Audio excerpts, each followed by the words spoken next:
Two members of the Round Rock School Board claim they are being unfairly targeted by their fellow board members because they are conservatives. Yeah, I think that's a good question. I really can't answer for them.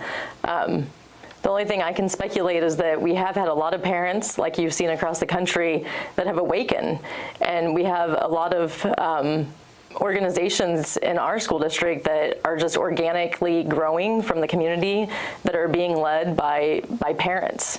And I think that is calling for transparency, and school boards are really being watched. Dr. Mary Bone, trustee place 2, and Daniel Weston, trustee place 7, talked about an incident at their board meeting in September where they both objected continuously to the meeting starting because they believe not enough parents were allowed inside a COVID seating restricted room. Well, here to talk about all this is Glenn Smith, senior strategist at Progress Texas, and former Texas GOP chairman James Dickey.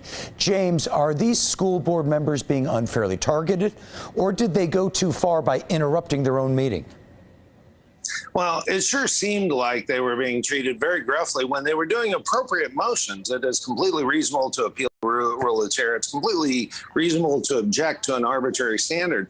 And that's really the issue. So what we had was a school administration say, okay, now at the boardroom, we can only have X many seats. And that rule was not written anywhere. That rule was not considered anywhere. And the administration doesn't run the place. The school board does. And the school board runs the place because the public elects them. Okay. That appropriate hierarchy was not followed. Glenn Smith, we've seen the Round Rock ISD video of Bone and Weston disrupting that board meeting. Are they the ones who are making this political? Well, absolutely. They set out to make it political. That's their purpose. If their children behave that way, they'd spank them. I mean, come on, it's ridiculous to go to a meeting like that and be intentionally disruptive, loud. And I'm sad to say, once again, it's all about people saying, don't protect us from disease, a deadly disease. It's a sad thing to watch. James, what is really going on here? What's really going on is we have some people standing up for the parents' rights and some people who are not. And the reality is everybody needs to remember that it's the voters who are in control. It's public who's in control. And there are a lot of public servants who need to remember that they are actually servants. Met with hostility from the board. Glenn, I'll ask you the same question. What's the essence of what's happening with all this? It's a nationwide paid program from Republicans to stir up suburban white parents against their school boards over issues like, oh gosh, don't make the kids wear masks. Oh gosh, no vaccines. Don't protect us from disease. But it's all aimed at the 2022 election. It's a paid program. It's not something growing up grassroots, but we better keep our eye on it because it's very disruptive. James, what do you think of that analysis? It is being politicized, but it's being politicized by people taking control that they don't deserve, they don't have, taking authority away from the public. And the public's going to take it back, just like they did in Virginia. So, Glenn, do you think that this is purely political and a political operation with the next election in mind, the midterms elections? Oh, I absolutely do. There's no question about it.